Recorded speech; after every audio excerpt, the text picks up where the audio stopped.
আসসালামু আলাইকুম ওরহমতুল্লাহি ওবরাকাতুহ। আলহামদুলিল্লাহি রাব্বিল আলামিন ওয়াসসালাতু ওয়াসসালামু আলা সাইয়্যিদিল আম্বিয়া ওয়াল মুরসালিন নবিয়িনা মুহাম্মদ ওয়া আলা আলিহি ওয়া সাহবিহিল মায়ামিন ওয়া বা'দ। দর্শক মণ্ডলী, আপনাদের প্রত্যেককে আন্তরিক অভিনন্দন জানাচ্ছি। ২১শে টেলিভিশনের পর্দায় আপনাদের প্রিয় অনুষ্ঠান ইসলামী জিজ্ঞাসায় আপনাদের সঙ্গে আছি আমি মুফতি আল-আমিন খান। এই চমৎকার অনুষ্ঠানে আমরা আজকে অতিথি হিসেবে পেয়েছি বাংলাদেশের খ্যাতিমান আলেমে দ্বীন, লালমাটিয়া কামিল মাদ্রাসার সম্মানিত সিনিয়র মুহাদ্দিস হাফেজ মাওলানা মুফতি আব্দুল আউয়াল হাফিজাহুল্লাহ। আসসালামু আলাইকুম ওয়া রাহমাতুল্লাহ। ওয়ালাইকুম সালাম ওয়া রাহমাতুল্লাহি ওয়া বারাকাতুহু। শেখ কেমন আছেন? আলহামদুলিল্লাহি রাব্বিল আলামিন। আপনাকে আন্তরিক অভিনন্দন জানাচ্ছি ২১শে টিভির আজকের আয়োজনে। আলহামদুলিল্লাহ, আপনাকেও অভিনন্দন জানাচ্ছি আজকের এই সুন্দর প্রোগ্রামে আমাকে দাওয়াত করার জন্য। দর্শক শ্রোতা, আপনার জীবনের যে কোনো বিষয়ের ইসলামের সঠিক সমাধান পেতে স্ক্রিনে দেখানো নাম্বারে ফোন করুন। আমাদের সম্মানিত শেখ আপনাদের মাসআলাগুলোর জবাব দেবেন ইনশাআল্লাহ তাআলা। রব্বে করিম আল্লাহ সুবহানাহু ওয়া তাআলার দরবারে শুকরিয়া আদায় করছি, যিনি আমাদেরকে ভালো রেখেছেন, সুস্থ রেখেছেন। দর্শক, আমরা আজকে আলোচনায় নিয়ে আসতে চাই মুসলিম ইতিহাসের অন্যতম যুদ্ধ উহুদ যুদ্ধ। সেই উহুদ যুদ্ধের ইতিহাস কোন প্রেক্ষাপটে সেটি হয়েছিল, উহুদ যুদ্ধের ফলাফল কী হয়েছিল এবং এই উহুদ যুদ্ধের থেকে মুসলিম উম্মার জন্য, বিশ্ববাসীর জন্য কি মেসেজ রয়েছে, শিক্ষা রয়েছে। চলুন সম্মানিত শেখের কাছ থেকে আমরা এই বিষয়ে বিস্তারিত শুনে আসি। শেখ, উহুদ যুদ্ধ মুসলিম ইতিহাসের অন্যতম একটি যুদ্ধ। আমরা সেই যুদ্ধ নিয়ে আপনার থেকে আজকে জানতে চাই। প্রথমে জানতে চাওয়া, এই উহুদ যুদ্ধের ঐতিহাসিক যে প্রেক্ষাপট, সেটার সঠিক ধারণা দর্শকদেরকে উপস্থাপন করবেন। আলহামদুলিল্লাহি রাব্বিল আলামিন ওয়াসসালাতু ওয়াসসালামু আলা রাসূলিহিন নাবিয়্যিল কারীম। আউযু বিল্লাহি মিনাশ শাইতানির রাজীম। বিসমিল্লাহির রহমানির রহিম। ওয়ালা তাকুলু লিমান ইউকতালু ফি সাবিলিল্লাহি আমওয়াত বাল আহইয়াউন ওয়ালাকিন লা তাশউরুন। আলহামদুলিল্লাহ, ইসলামের ইতিহাসে উহুদ যুদ্ধ ঐতিহাসিক গোটা মুসলিম জাতিকে, মুসলিম উম্মাকে এক শিক্ষার অনন্য স্তরে নিয়ে গেছেন। আমরা জানি হক এবং বাতিলের দ্বন্দ্ব এটি চিরদিন। আদম আলাইহিস সালাম থেকে শুরু করে মুহাম্মাদুর রাসূলুল্লাহ সাল্লাল্লাহু আলাইহি ওয়াসাল্লাম পর্যন্ত সমস্ত নবীদের মিশন ছিল আল্লাহর জমিনে আল্লাহর দাওয়াত দেওয়া। আল্লাহর দাওয়াত যখন দিচ্ছিলেন, সমস্ত নবীদের এই দাওয়াত যখন তারা দিচ্ছিলেন, তখন একদল বাতিল সব সময় এই হকের বিরুদ্ধে সব সময় এরা লড়াই করে আসছে। ঠিক তেমনিভাবে মুহাম্মাদুর রাসূলুল্লাহ সাল্লাল্লাহু আলাইহি ওয়াসাল্লাম যখন নবুয়তের দাওয়াত দিতে শুরু করলেন, নবুয়তের দাওয়াতের আগ পর্যন্ত বিশ্বনবী সমস্ত অমুসলিমদের কাছেও তিনি আল আমিন ছিলেন, আস-সাদিক ছিলেন, তিনি সবচাইতে ভালো মানুষ ছিলেন। যখনই তিনি নবুয়ত প্রাপ্তি হলেন, নবুয়ত প্রাপ্তির পরে যখন আল্লাহর এই জমিনে দ্বীনের দাওয়াত তিনি দিতে লাগলেন, একদল মানুষ আল্লাহ রাসূলের বিরুদ্ধাচারণ করতেছিলেন। আল্লাহ রাসূলের বিরুদ্ধে খুব কঠিন যুদ্ধ এর আগেও হয়েছে, বদরের যুদ্ধ। সেই বদরের যুদ্ধে যখন মুসলমানেরা বিজয় লাভ করলেন আর কুরাইশ সেই সমস্ত অমুসলিমরা যখন পরাজয় বরণ করলেন, তখন থেকেই এদের প্রতিশোধ নেওয়ার জন্যে এরা আরেকটি যুদ্ধে লিপ্ত হবে, এরকম একটি পূর্বাভাস আল্লাহ রাসূল সাল্লাল্লাহু আলাইহি ওয়াসাল্লাম পেয়েছিলেন। ঠিক হিজরির তৃতীয় হিজরিতে ৭ই শাওয়াল ২৩শে মার্চ ৬২৫ খ্রিস্টাব্দ রোজ শনিবার মদিনাতুল মুনাওয়ারা মসজিদে নববী থেকে ৫ মাইল অদূরে উহুদ পাহাড়ের প্রান্তরে একটি যুদ্ধ সংগঠিত হয়েছিল। সেই যুদ্ধটাই হচ্ছে উহুদ যুদ্ধ। আসলে কাফেরদের উদ্দেশ্য ছিল মদিনা আক্রমণ করা এই জন্য উহুদ প্রান্তর কিন্তু মদিনার কাছাকাছি। জি।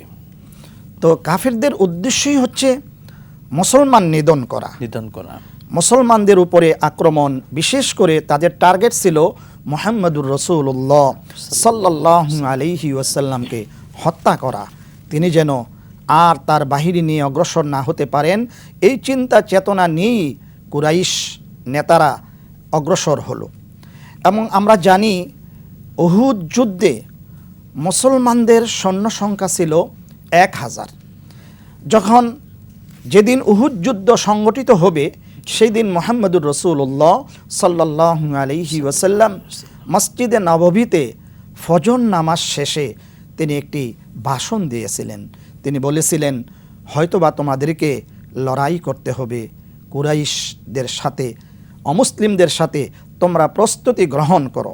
আল্লাহ রাসূল সাল্লাল্লাহু আলাইহি ওয়াসাল্লাম তিনি তৈরি করলেন 1000 মুজাহিদ নিয়ে উহুদের দিকে যখন রওনা হলেন। এই পথের মধ্যে মুনাফিকদের একজন নেতা, যাকে মুনাফিকদের সর্দার বলা হয়, আব্দুল্লাহ ইবনে উবাই ইবনে সুলুল, কিছু মুজাহিদকে ফুসলাইতে লাগলো যে মুহাম্মদ সাল্লাল্লাহু আলাইহি ওয়াসাল্লাম কেন নিচ্ছেন, কী জন্য নিচ্ছেন, যে লাভ কি, এরকম প্রশ্ন করতে লাগলেন। অতঃপর বলতে লাগলেন যে তোমরা আল্লাহ রাসূলকে বলো আমার এই কাজ আছে, আমার সেই কাজ আছে, আমি যেতে পারবো না। এইভাবে করে কিছু মুজাহিদ সেখান থেকে আব্দুল্লাহ ইবনে উবাই ইবনে সুলুলের নেতৃত্বে 300 সৈনিক এখান থেকে পালিয়ে গেলেন। অতঃপর 700 সৈনিক নিয়ে মুহাম্মদুর রাসূলুল্লাহ সাল্লাল্লাহু আলাইহি ওয়াসাল্লাম উহুদ প্রান্তে গেলেন। আর এই যুদ্ধের প্রধান সেনাপতি ছিল মুহাম্মদুর রাসূলুল্লাহ সাল্লাল্লাহু আলাইহি ওয়াসাল্লাম।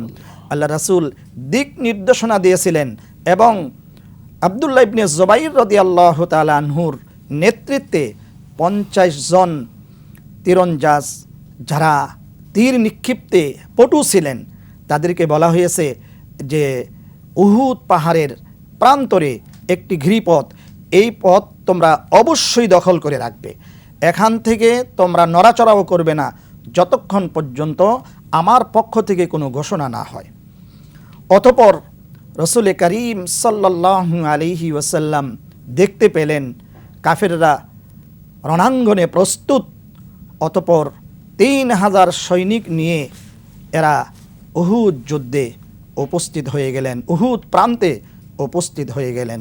তাদের মধ্যে সবাই অস্ত্র নিয়ে, ভালো দামি ঘোড়া নিয়ে, অস্ত্র নিয়ে সেখানে প্রস্তুতি গ্রহণ করলেন। আল্লাহর মেহেরবানি, এই যুদ্ধে 700 সৈনিক 3000 অমুসলিম সৈনিকের বিরুদ্ধে লড়াই শুরু হয়ে গেল। এত বেশি লড়াই হলো, কখনো মুসলিমদের জয়, আবার কখনো কাফেরদের জয়। ঠিক মুসলমানরা সেখানে এগিয়ে গেলেন, অনেক এগিয়ে গেলেন, মুসলমানদের জয় প্রায় নিশ্চিত।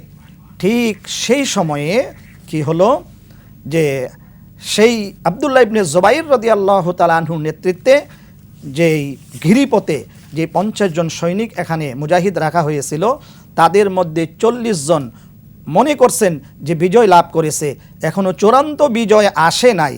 ঠিক সেই মুহূর্তে 40 জন মুজাহিদ সেখান থেকে গনিমতের মাল উদ্ধারের জন্য সেখানে। আমরা এই পয়েন্টটিকে আরো বিস্তারিতভাবে শুনবো, একজন দর্শক আছেন, যুক্ত করে নিই। ইনশাআল্লাহ।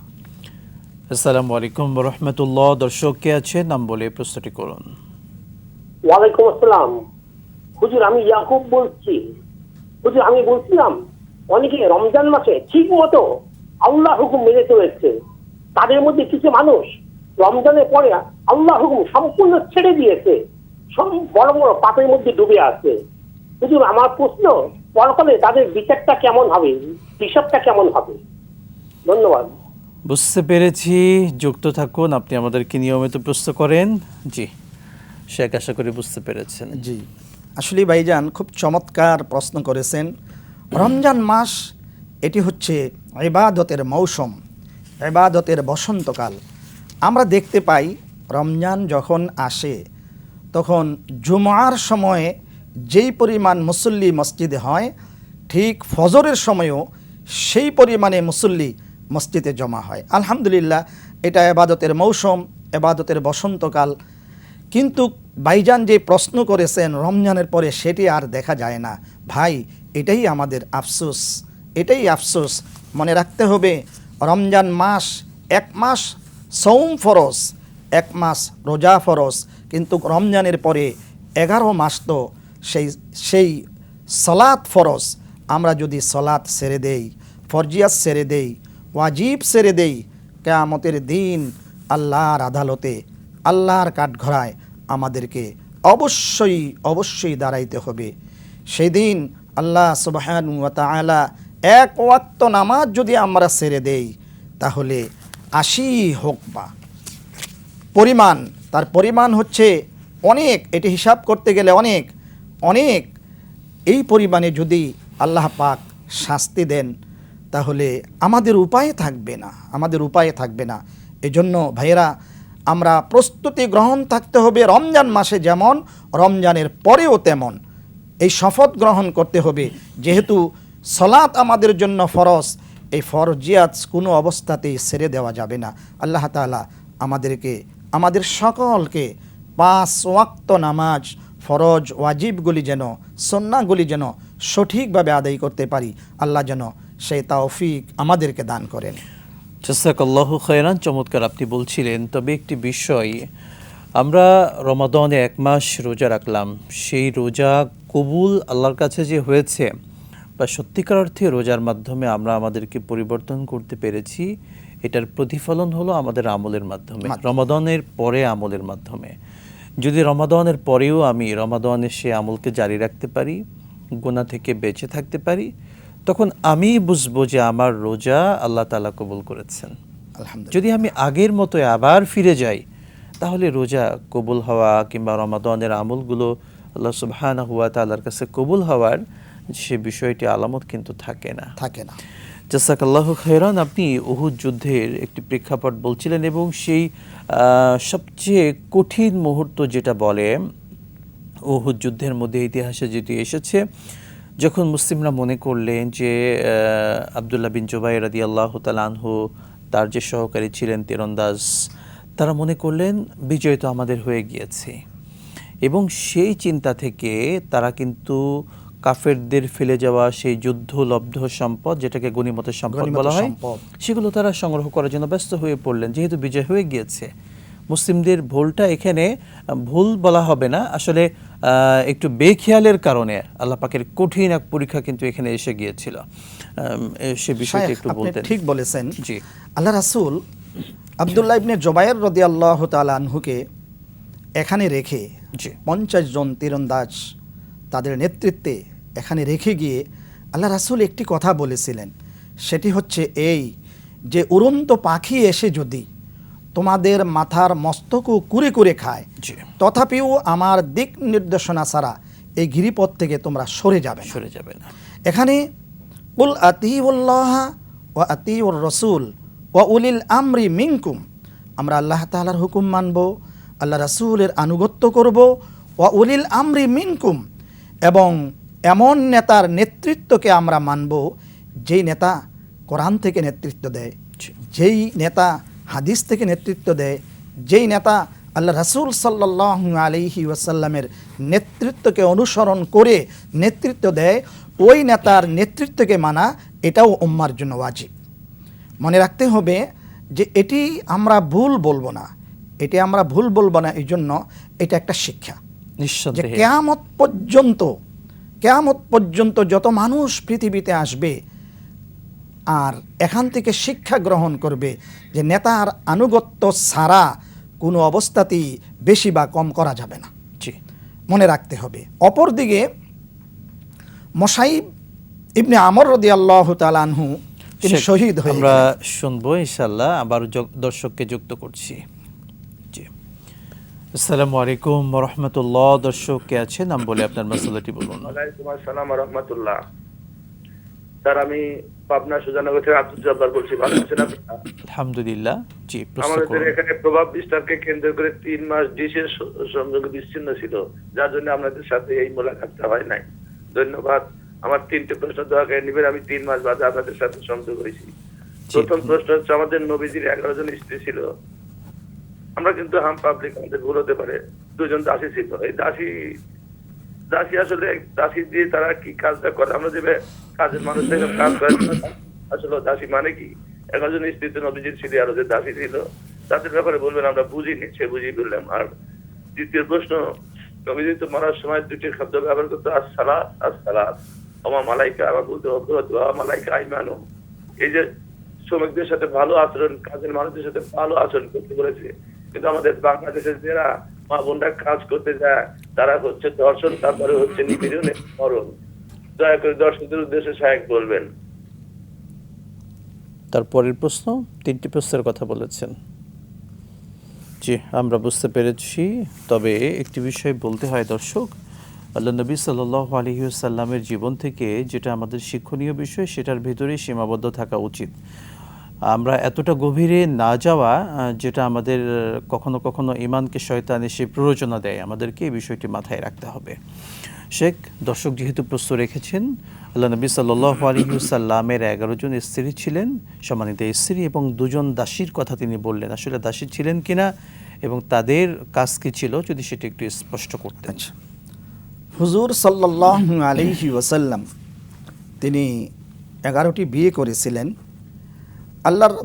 আল্লাহ রব্বুল আলমিনের পক্ষ থেকে দিক নির্দেশনা পেয়েই তিনি 11টি বিয়ে করেছিলেন সময়ের প্রয়োজনে। যেমন একটি উদাহরণ দিচ্ছি, যে আম্মাজান আয়েশা সিদ্দিকা রাদিয়াল্লাহু তাআলা আনহাকে যখন রসুল সাল্লাল্লাহু আলাইহি ওয়াসাল্লাম বিয়ে করেন, তখন আম্মাজানের বয়স ছিল মাত্র 6 বৎসর, মতান্তরে 7 বৎসর। এখন প্রশ্ন হতে পারে, আল্লাহ রসুলের বয়স তখন 52 বৎসর, কেন রসুল এই ছোট্ট মেয়েকে বিয়ে করলেন? আল্লাহ রব্বুল আলামিন বিশ্বনবীকে জানিয়ে দিলেন যে, হে রসুল, আপনি আয়েশাকে বিয়ে করেন। কেন বিয়ে করেন? যে আয়েশাকে আমি আল্লাহ রব্বুল আলামিন এমন মেজাজ এবং এমন ব্রেন আমি দিয়েছিলাম যেটি অন্য নারীর মধ্যে নাই। আপনি যত মাসআলা বলবেন, যত হাদিস বলবেন, যত কোরআন সুন্নাহর কথা বলবেন, আপনি বলার সাথে সাথে আয়েশা সেটি কোট করে নিবে, মুখস্থ করে নিবে। এবং নারী জাতির জন্য তিনি একজন মডেল হয়ে আছেন। মডেল হয়ে আছেন না, গোটা বিশ্ব নারী জাতির জন্য তিনি একজন মডেল হয়ে আছেন।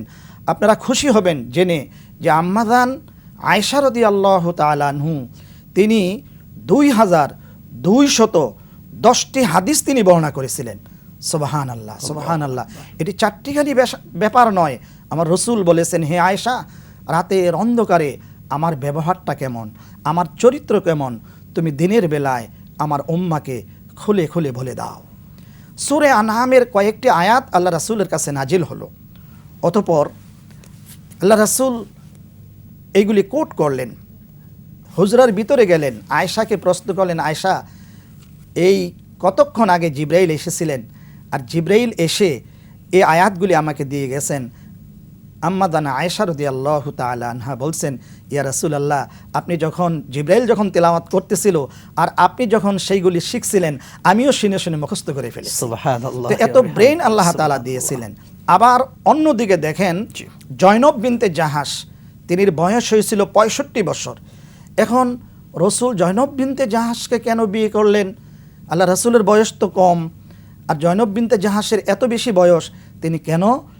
তিনি এই জন্য বিয়ে করেছিলেন, বয়বৃদ্ধা নারীদের কিছু মাসালা আছে যেটি আম্মাজান আয়েশার দ্বারা হবে না। বৃদ্ধ মহিলাদের কাছে বৃদ্ধ মাসালাগুলো আর সেই হাদিসগুলি শোনানোর জন্য একটা বৃদ্ধা মহিলার প্রয়োজন। সেজন্য আল্লাহ তাআলা এটাই প্রয়োজন মনে করলেন। অতঃপর জয়নব বিনতে জাহাশকে আল্লাহ রাসূল সাল্লাল্লাহু আলাইহি ওয়াসাল্লামের কাছে বিয়ে দিলেন। অপরদিকে দেখুন, বিশ্বনবী সাল্লাল্লাহু আলাইহি ওয়াসাল্লাম যখন খাদিজাতুল কুবরা রাদিয়াল্লাহু তাআলা আনহাকে বিয়ে করলেন, আমার রসুলের বয়স তখন ছিল মাত্র 25 বৎসর, আম্মাজানের বয়স ছিল 40 বৎসর। এই 40 বৎসরের এই মহিলাকে আল্লাহ তাআলা সালাম দিয়েছেন। আল্লাহ তাআলা কিয়ামত পর্যন্ত যত নারী পৃথিবীতে পাঠাবেন, একজন নারীকে আল্লাহ তাআলা সালাম দিয়েছিলেন এবং তহেরা আল্লাহর পক্ষ থেকে উপহার দিয়েছিলেন। তিনি ছিলেন খাদিজাতুল কুবরা রাদিয়াল্লাহু তাআলা আনহা। আল্লাহ রাসূলের প্রয়োজন কি ছিল? আল্লাহ রাসূলের প্রয়োজন ছিল সেই সময়ে মক্কা নগরীতে তামাম আরব ভূখণ্ডে আল্লাহ রাসূলের দুশ্মন আর দুশ্মন শত্রু দিয়ে পরিপূর্ণ ছিল, কিন্তু খাদিজাতুল কুবরা রাদিয়াল্লাহু তাআলা আনহা ঢাল হয়ে দাঁড়িয়েছিলেন। যেমন ছিল তার প্রতিভা, তেমন ছিল তার শিক্ষা, তেমন ছিল তার যোগ্যতা, তেমন ছিল তার মেধা, তেমন ছিল তার সম্পদ। এইগুলি প্রয়োজন ছিল। এজন্য আল্লাহর পক্ষ থেকে খাদিজাতুল কুবরাকে আল্লাহ রাসূলকে উপহার দিয়েছিলেন। দুইজন দাসীর কথা বলা হয়েছে। আসলে দাসীর প্রথাটা আল্লাহ তাআলা মানসুব করে দিয়েছিলেন। সেই সময়ে একটা চুক্তির ভিত্তিতে দাসীর প্রথা ছিল, সেটা জায়েজ ছিল। এই দাসীর সাথে স্ত্রীর মতোই ব্যবহার সব কিছুই ছিল, কিন্তু এটা একটা সময় এসে আল্লাহ তাআলা সেটাকে মানসুব করে দিয়েছিলেন। এটা ইসলামপুর রাসূলের আগমনের পূর্ব থেকে কিন্তু এই ধারা আরবের প্রচলন ছিল। হ্যাঁ, প্রচলন ছিল। কিন্তু আল্লাহ রাসূলের 11 জন বিবির মধ্যে দাসী ছিল চুক্তিভিত্তিক, এরকম কোনো বর্ণনা কোরআন সুন্নায় পাওয়া যায় নাই। আপনি প্রশ্ন করেছেন দ্বিতীয় প্রশ্ন ছিল রাসূল সাল্লাল্লাহু আলাইহি ওয়াসাল্লাম জীবনের শেষ ভাগে আল্লাহ রাসূল বলেছিলেন, আসসালাত আও মা মালাকাত আইমানুকুম, ও আমার উম্মতেরা, নামাজ ছেড়ে দিও না, আর তোমাদের অধীনস্থদের হক আদায় করো।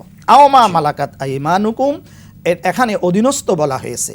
আমরা আমাদের সমাজের মধ্যে যারা অধীনস্থ আছে, আমরা তাদেরকে কষ্ট দেওয়া, তাদের অধিকার নষ্ট করা, এটা আমাদের দেশে, গোটা পৃথিবীতে এটা একটা রেওয়াজে পরিণত হয়েছে। আল্লাহ রাসূল এই ব্যাপারে যেখানে সলাতের কথা বললেন, আসসালাত আও মা মালাকাত আইমানুকুম, জীবনের শেষ কথা, কোনো অবস্থাতেই যেন অধীনস্থদেরকে হক নষ্ট করা না হয়, এই ব্যাপারে আল্লাহ রাসূল গোটা উম্মাকে সতর্ক করিয়ে গিয়েছেন।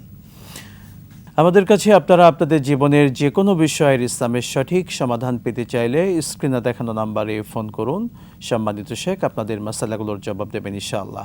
আজকে কথা বলছেন অতিথি হিসেবে শেখ মুফতি আব্দুল আউয়াল হাবিবি।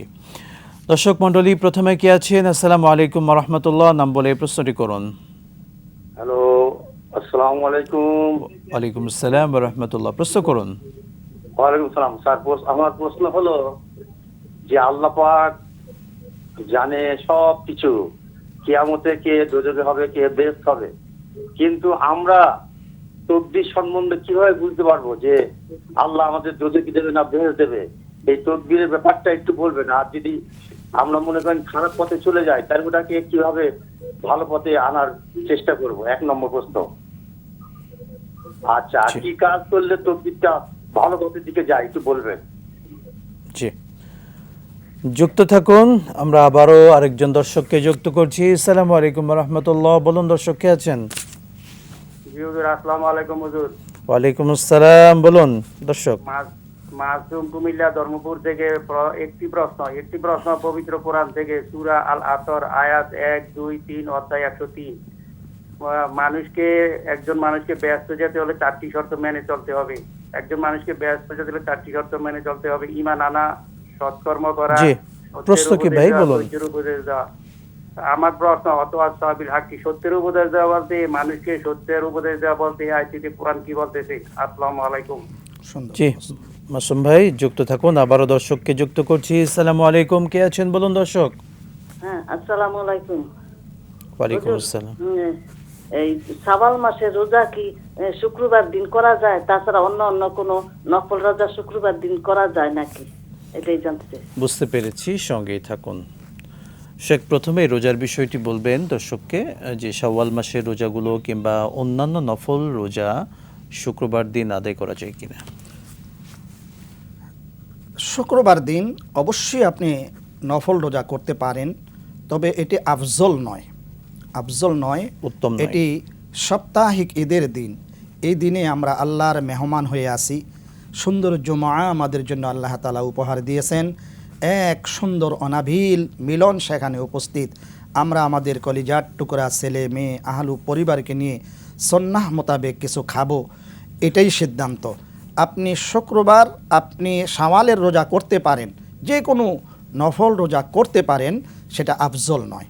অন্য যে কোনো বারে আপনি রোজা রাখেন, তবে বৃহস্পতিবার এবং সোমবার এই 2 দিন রোজা রাখা তো অনেক অনেক বেশি আফজল। আল্লাহ বুঝার তৌফিক দিন। আশা করি দর্শক বুঝতে পেরেছেন। আমরা পরের দর্শক যারা ছিলেন তাদের অনেকগুলো প্রশ্ন ছিল। আল্লাহ সুবহানাহু ওয়া তাআলা তাকদিরে যদি সবকিছু লিপিবদ্ধ রাখেন যে কে জান্নাতে যাবে কে জাহান্নামে যাবে, তাহলে আমরা এটা কিভাবে বুঝবো? আমাদের দর্শকের প্রশ্ন ছিল যে আমি জান্নাতি না জাহান্নামী। আল্লাহ তো আমাদেরকে ওয়াহাদাইনাহুন নাজদাইন জ্ঞান দিয়েছেন, বুদ্ধি দিয়েছেন, ভালো মন্দ বোঝার তো শক্তি দিয়েছেন। যদি বিষয়টি একটু বুঝিয়ে বলতেন তাকে। আলহামদুলিল্লাহ ভাই, আপনি একটি চমৎকার প্রশ্ন করেছেন। 7টি মৌলিক বিষয়ের উপরে বিশ্বাস করা এটি ফরজ। জি। এর মধ্যে একটি হচ্ছে আল কাদিরি খাইরিহি ওয়া শাররিহি মিনাল্লাহি তাআলা, তাকদিরের ভালো এবং মন্দের উপরে বিশ্বাস রাখা এটি ফরজ, আপনাকে বিশ্বাস করতেই হবে। এখন আপনি প্রশ্ন করেছেন তাকদিরের উপরে বিশ্বাস রেখে কোন কাজ করলে পরে আমরা সৌভাগ্যবান হতে পারবো। এই ব্যাপারে আল্লাহ তাআলা কোরআনুল কারীমের মধ্যে বলছেন, লা ইউগাইয়িরু মা বি কওমিন হাত্তা ইউগাইয়িরু মা বি আনফুসিহিম। আল্লাহ তাআলা ওই জাতি অথবা ওই ব্যক্তির ভাগ্য প্রসন্ন করেন না, ভাগ্যকে সুন্দর করেন না, যতক্ষণ পর্যন্ত সে চেষ্টা না করে। আল্লাহ রাসূল বলছেন অবশ্যই চেষ্টা করো। আর আল্লাহ রাসূল বলছেন আত-তাকদীরু লা ইয়ারুদ্দু ইল্লা বিদ-দুআ, ইল্লা বিদ-দুআ।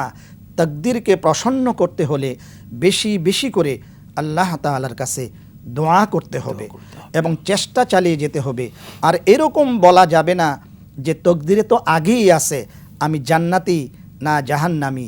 এই ইলম আল্লাহ তাআলা ছাড়া আর কাউকেই দেওয়া হয় নাই। আপনি কিভাবে বুঝলেন আমি যদি জাহান্নামী হই? আপনি কিভাবে বুঝবেন আমি যদি জান্নাতি হই? না ভাই, 100% আশা রাখবেন যে আমি জান্নাতি হব। দিলের মধ্যে এই তামান্না নিয়ে আপনি চেষ্টা করবেন আল্লাহ তাআলার আহকামাতগুলি আরকানগুলি সঠিকভাবে আদায় করবেন এবং আল্লাহ রাসূলের শেখানো আত-তাকদীরু লা ইয়ারুদ্দু ইল্লা বিদ-দুআ, বেশি বেশি করে আল্লাহ তাআলার কাছে দোয়া করবেন। আর আরেকটি প্রশ্ন মনে হয় করা হয়েছে সূরা আসর। জি।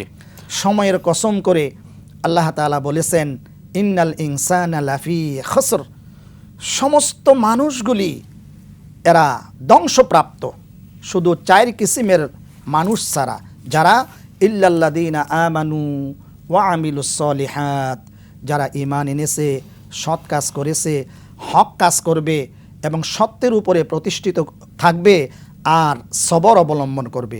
এখানে আপনার প্রশ্ন ছিল এখানে অতাওয়াসাবিল হক, হক দ্বারা কি বোঝানো হয়েছে?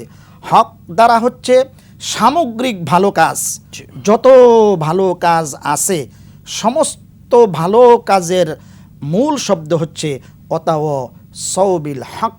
সমস্ত ভালো কাজগুলো আপনাকে করতে হবে। ভালো কাজ আপনি করলে পরে ওই 2টি কাজ কথা আগে বলা হয়েছে আমানু ওয়া আমিলুস সলিহাত। আমানু, আপনি ঈমান আনবেন, নেক কাজ করবেন আর সমস্ত ভালো কাজগুলো আপনার জীবনের মধ্যে তৈরি করবেন, জীবনের মধ্যে সুন্দর নেক আমল তৈরি করবেন। আর বিপদ আপদ আসলে পরে আপনি সবরে জামিল হবেন, সবর অবলম্বন করবেন, আপনি অবশ্যই কামিয়াবি হবেন। শেখ, ভালো কাজ শুধু কি নিজেই করব নাকি আমরা পরস্পর অর্থাৎ একে অন্য সবাই মিলে ভালো কাজ করব? সুন্দর একটি কথা, কুনতুম খায়রা উম্মাতিন উখরিজাত লিন-নাস তা'মুরুনা বিল মা'রুফ ওয়া তানহাউনা আনিল মুনকার। কি সুন্দর কথা আল্লাহ তাআলা বলছেন, আমরা যদি উত্তম উম্মত হতে চাই, উত্তম মানুষ হতে চাই, আমরা নিজেরা ভালো কাজ করব এবং সকলকে ভালো কাজের দাওয়াত দিব, নিজেরা সমস্ত অশ্লীল কাজ থেকে বিরত থাকব এবং অন্যদেরকে অশ্লীল কাজ থেকে বিরত রাখব। এই শপথ আমার জীবনে যখন আসব, এই শপথ যখন আপনি আপনার জীবনে করে নেবেন, দেখবেন আপনার দ্বারা ভালো কাজ হবে। আপনি যখন মানুষকে ভালো কাজের দাওয়াত দিবে, সেই প্রভাব তার দিলের মধ্যে পড়বে।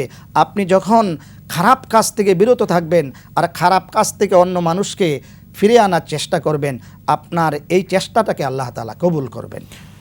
ইনশাআল্লাহ তাআলা আমরা দর্শককে যুক্ত করছি, আবারও ফিরব। আসসালামু আলাইকুম ওয়া রাহমাতুল্লাহ। কে আছেন দর্শক? নাম বলে প্রশ্ন করুন। লাইনটি বিচ্ছিন্ন হয়েছে সম্ভবত, আমরা অপেক্ষায় থাকলাম, আবারও প্রশ্ন করবেন। জি শেখ, আমরা মূল টপিক অর্থাৎ আমাদের আজকের মূল আলোচ্য বিষয় উহুদ যুদ্ধে ফিরে যেতে চাই। উহুদ যুদ্ধের আমরা অনেকগুলো বিষয় পেয়েছি। মুসলিমরা যে সাময়িক পরাজয় বরণ করলেন, মুসলিমদের আসলে সেই জায়গায় কোন দুর্বলতা ছিল যেই কারণে আল্লাহ তাআলা একটা কঠিন ধাক্কা দিলেন, এত বড় একটা পরীক্ষা সে সময় নিয়েছিলেন উহুদ যুদ্ধে, সেই বিষয়টি একটু দর্শকদেরকে উপস্থাপন করবেন। ঠিক বলেছেন। মুসলমানদের সেখানে সাময়িক ধৈর্যের অভাব ছিল। ধৈর্যের অভাব ছিল। যখন গনিমতের মাল এরা নেওয়ার জন্য যখন এখান থেকে গিরিপথ থেকে যখন চলে গেল, আল্লাহ রাসূল সাল্লাল্লাহু আলাইহি ওয়াসাল্লাম তো একটা কথা বলে গিয়েছিলেন যে যদি একটা পাখি এসে, একদল পাখি এসে তোমাদের মাথা থেকে মস্তকগুলি কুড়িয়ে কুড়িয়ে খেয়েও ফেলে, এখান থেকে তোমরা পথচ্যুত হবে না, কোথাও সরে যাবে না। কিন্তু তারা গিয়েছিল। এখানে দুইটা জিনিস, একটা হচ্ছে নেতার আনুগত্য 100% থাকতে হবে, 2 নাম্বার হচ্ছে ধৈর্য শক্তি থাকতে হবে। বিশেষ করে যুদ্ধের ময়দানে ওয়াকাম মিন ফিয়াতিন কলিলাতিন গলাবাত ফিয়াতান কাসীরাতান বিইজনিল্লাহ আল্লাহু মা'আস সাবিরিন। যুদ্ধের ময়দানে 100% ধৈর্য থাকতে হবে। শুধু যুদ্ধের ময়দানই নয়, সামগ্রিক জীবনের সব ক্ষেত্রে আমরা যদি সবরের পরীক্ষা দিতে পারি তাহলে আমাদের জন্য সুন্দর রেজাল্ট সামনে উপস্থিত। তো যেই কথাটি বলতেছিলাম, মুসাইব ইবনে আমর রাদিয়াল্লাহু তাআলা আনহু আল্লাহ রাসূলের একজন প্রিয় সাহাবী। দেখতে আল্লাহ রাসূলের সাদৃশ্য ছিল। অনেক সময় মুতাশাবিহাত এরকম মনে হতো যে মুসাইব ইবনে আমরকে দেখলে আল্লাহ রাসূলের চেহারার মতনই অনেকটা দেখা যেত। তো তিনি যখন শহীদ হয়ে গেলেন উহুদের যুদ্ধে, একদল অমুসলিম কুরাইশ লোকেরা তামাম মদিনায় ছড়িয়ে দিল যে মুহাম্মদ সাল্লাল্লাহু আলাইহি ওয়াসাল্লাম উহুদের যুদ্ধে ইন্তেকাল করেছেন, শহীদ হয়ে গেছেন। মুসলমানদের ধৈর্য বীর্যকে নষ্ট করার জন্য, সাহসিকতাকে নষ্ট করার জন্য পরিকল্পিতভাবে এটি করা হয়েছিল।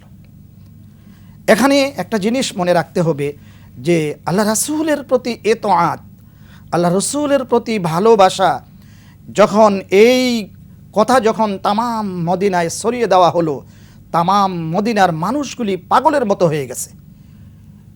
একজন মহিলা দৌড়ে আসতেছিল উহুদের যখন উহুদের দিকে দৌড়ে আসতেছিল, পথের মধ্যে কিছু লোক জিজ্ঞেস করলো, মা আপনি কোথায় যাচ্ছেন?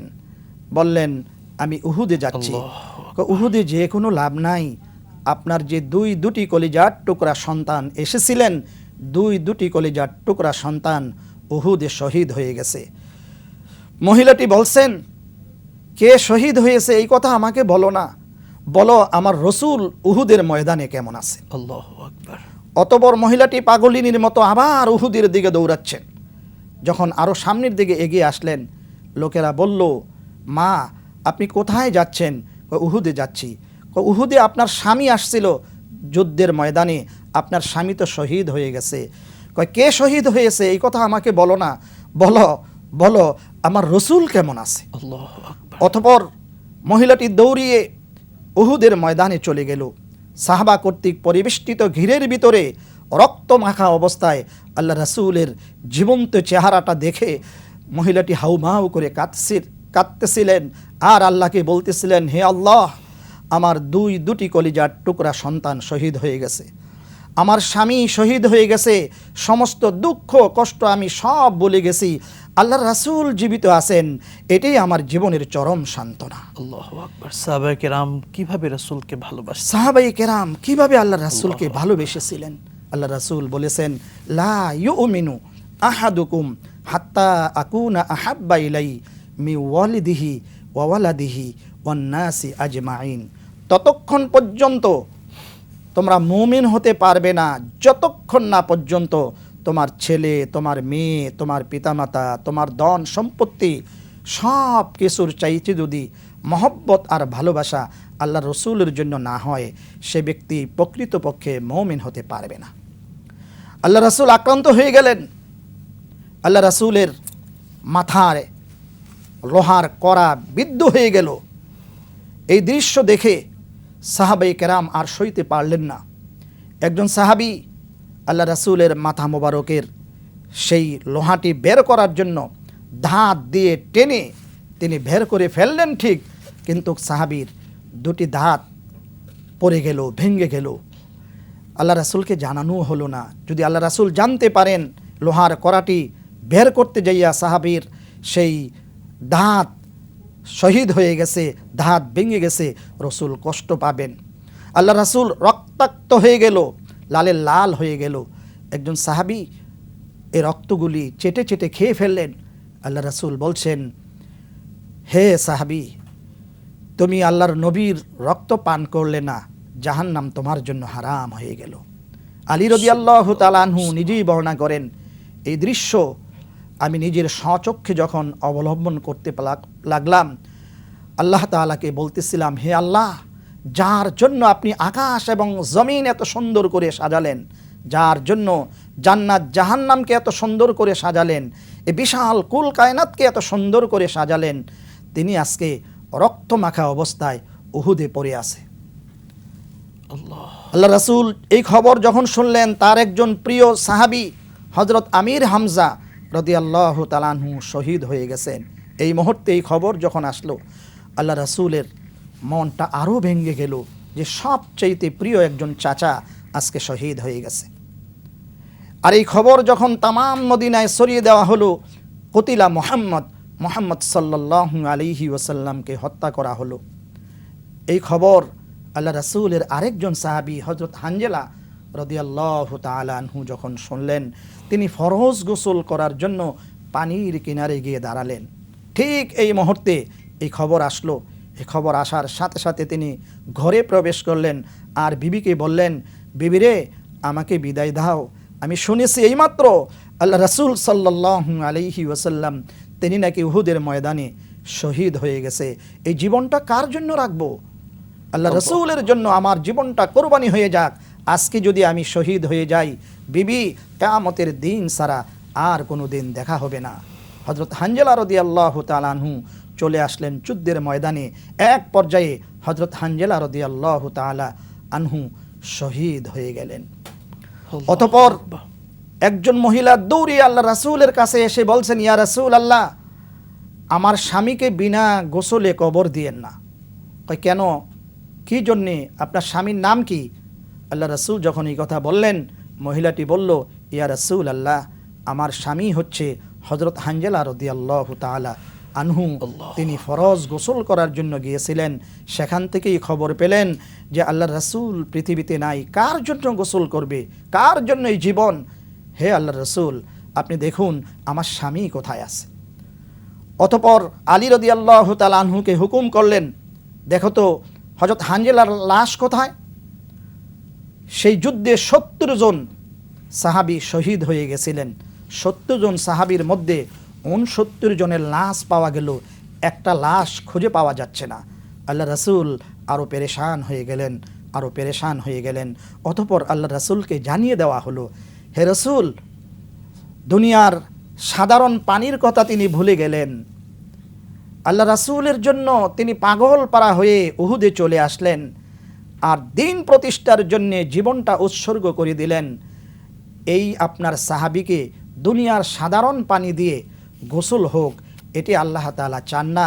আল্লাহ তাআলা ফেরেশতার মাধ্যমে হযরত হানজালা রাদিয়াল্লাহু তাআলা আনহুকে আকাশে উঠিয়ে নিয়ে গেছেন, জান্নাতি বরকতি পানি দিয়ে তার গোসল হচ্ছে। সুবহানাল্লাহ, সুবহানাল্লাহ। এই জন্য ভাইয়েরা, এখান থেকে আমাদেরকে শিক্ষা গ্রহণ করতে হবে যে এই উহুদ যুদ্ধ এটি শুধু যুদ্ধ নয়, এটি গোটা মুসলিম মানবতার জন্যে এটি একটি সনদপত্র যে মুসলমানদের প্রত্যেকটা কাজে নেতার আনুগত্য করতে হবে। দ্বিতীয়ত খুবই চমৎকার বলছিলেন। আমরা উহুদ যুদ্ধের একেবারে গভীরে চলে গিয়েছিলাম, তন্ময় হয়ে আপনার আলোচনা শুনবো আরও। উহুদ যুদ্ধের প্রেক্ষাপট এবং কখন কোন অবস্থাতে এবং যুদ্ধের মূল প্রেক্ষাপটটা আমরা শুনেছি। শিক্ষাটাকে উহুদ যুদ্ধ মুসলিম উম্মাহকে কি মেসেজ দিয়ে যাচ্ছে, দর্শকদের সেটি বলবেন। আলহামদুলিল্লাহ, উহুদ যুদ্ধ এটি মুসলিম উম্মার জন্যে একটা বিরাট শিক্ষণীয় সনদ। জি। এখান থেকে আমরা শিক্ষা গ্রহণ করছি যে মুসলিম নেতৃত্ব ওই নেতার আনুগত্য অবশ্যই করতে হবে যেই নেতা কোরআন এবং সুন্নাহ মেনে নেতৃত্ব প্রদান করে। ঠিক আমরা কোরআনকে যেভাবে মানি, হাদিসকে যেভাবে মানি, ইজমা কেয়াসকে যেভাবে মানি, ঠিক মুসলিম নেতৃত্বকে সেইভাবে মানতে হবে।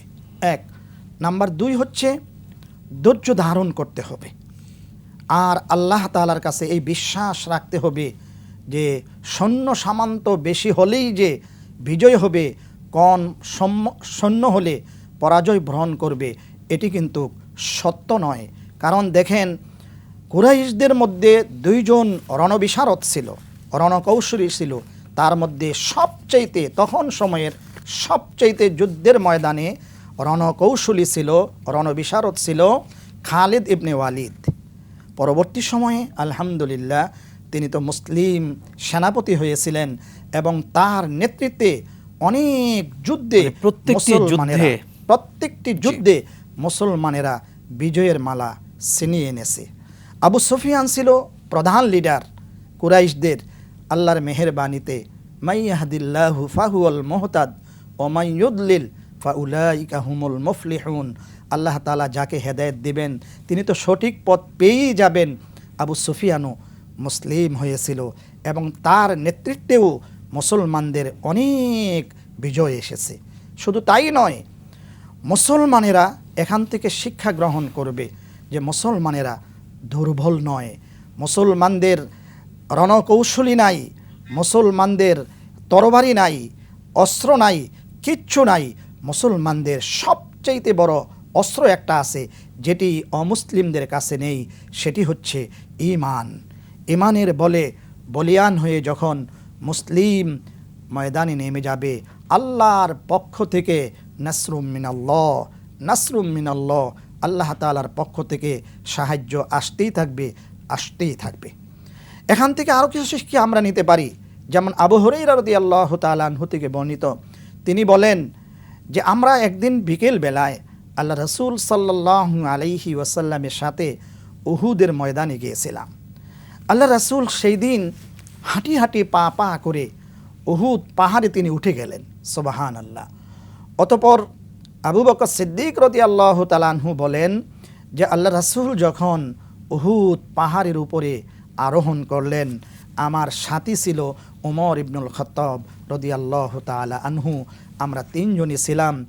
উহুদ পাহাড়টি মানুষ যেইভাবে কথা বলে সেইভাবে আল্লাহ রাসূলের সাথে কথা বলতে শুরু করলেন। সুবহানাল্লাহ।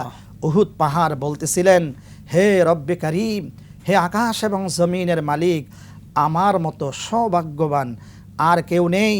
নীল আকাশের নিচে এই জমিনের উপরে সবচাইতে যেই 3 জন মানুষ সবচেয়ে দামি, তাদের পায়ের পরশ আমার শরীরে লেগেছে। সুবহানাল্লাহ। বিশেষ করে আল্লাহ রাসূলের কদম মোবারক আমাকে স্পর্শ করেছে। আমার মতন সৌভাগ্যবান আর কেউ নেই। পাহাড় কথা বলেছে। আজকেও যারা মদিনাতুল মুনাওয়ারায় যাবেন, আপনারা মসজিদে নববী থেকে 5 মাইল অদূরে সেই উহুদ পাহাড়, সেখানে গিয়ে আপনারা পাবেন অনেক নিদর্শনাবলী সেখানে পাবেন। তার মধ্যে হচ্ছে হযরত আমির হামজা সহ 70 জন সাহাবীর কবর সেখানে উপস্থিত। আপনি প্রাণ ভরে আপনি সেখানে গিয়ে আপনি দোয়া করতে পারেন। শেখ, উহুদ যুদ্ধে মুসলিমদের তো সাময়িক পরাজয় হয়েছিল, কিন্তু পরবর্তীতে সবশেষ মুসলিমরা আসলে কিভাবে তারা পুনরায় বিজয় লাভ করে এই যুদ্ধে? হ্যাঁ, মুসলমানরা এখান থেকে অর্জন করেছে যে মুসলমানরা পরাজয়ের জাতি নয়। মুসলমানেরা পরাজয় লাভ করবে এটি মুসলমানদের এটি দিলের মধ্যে নেই। মুসলমানেরা এখান থেকে যুদ্ধ শেষ করে সাহসিকতা নিয়ে, ধৈর্য নিয়ে আল্লাহ তাআলার মদত কামনা করেছিলেন এবং এরপরে আল্লাহ রাসূল সাল্লাল্লাহু আলাইহি ওয়াসাল্লামের নেতৃত্বে আরও ২৭টি যুদ্ধ হয়েছিল। সেই যুদ্ধগুলিতে মুহাম্মাদুর রাসূলুল্লাহ সাল্লাল্লাহু আলাইহি ওয়াসাল্লামের সৈনিকগণ, মুসলমানগণ সেখানে বিজয় লাভ করেছিলেন। সুবহানাল্লাহ। এমনকি উহুদ যুদ্ধে যখন সাময়িকভাবে তারা পরাজয় বরণ করলেন, মুসলিমরা একটা হোঁচট খেলেন, সঙ্গে সঙ্গে কিন্তু তারা আবার সেই অবস্থাতেই ফিরে দাঁড়ায় এবং কাফিরদেরকে আক্রমণ করে, এবং কাফিররা কিন্তু সেখান থেকে পালাতে বাধ্য হয়েছিল এবং মুসলিমরা তাদেরকে পিছু ধাওয়া করে বহু দূরে রেখে আসছিল, অর্থাৎ কাফিররা আর কিন্তু ফিরে আসতে পারেনি। মানে দিন শেষে মুসলিমদের একটু ক্ষতি হয়েছিল, কিন্তু বিজয়টা ছিল উহুদ যুদ্ধে মুসলিমদের। জি, বারাকাল্লাহু ফিক। শেখ, আপনাকে অসংখ্য ধন্যবাদ, আপনার অত্যন্ত মূল্যবান সময়টুকু আমাদেরকে দিয়েছেন। জাযাকাল্লাহু খায়রান। আলহামদুলিল্লাহ, আপনাকেও অসংখ্য ধন্যবাদ। আপনি কষ্ট করে আজকের এই সুন্দর প্রোগ্রামে উপস্থাপনা করেছেন, আমাকে দাওয়াত দিয়েছেন। আলহামদুলিল্লাহ, এই প্রোগ্রামের মাধ্যমে দেশবাসীকে বলতে চাই, আজকে উহুদ যুদ্ধ থেকে আমরা এই শিক্ষা গ্রহণ করি, জীবনের প্রত্যেকটি ক্ষেত্রে আমরা আল্লাহ তাআলার মদদ চাই, আল্লাহ তাআলার সাহায্য চাই, ধৈর্য চাই এবং নেতার আনুগত্য করতে চাই। আল্লাহ আমাদেরকে তৌফিক দান করুন, আমিন। দর্শক মণ্ডলী, একুশে টিভির পর্দায় আপনারা এতক্ষণ উপভোগ করলেন আপনাদের প্রিয় অনুষ্ঠান ইসলামী জিজ্ঞাসা। উহুদ যুদ্ধ নিয়ে আমরা জানলাম। ইনশাআল্লাহ পরবর্তী এপিসোডে আরও ভিন্ন বিষয় নিয়ে আপনারা জানবেন, শিখবেন আপনাদের প্রিয় অনুষ্ঠান থেকে। রব্বে করিম সকলকে সুস্থ রাখুন, ভালো রাখুন। আসসালামু আলাইকুম ওয়া রাহমাতুল্লাহি ওয়া বারাকাতুহু।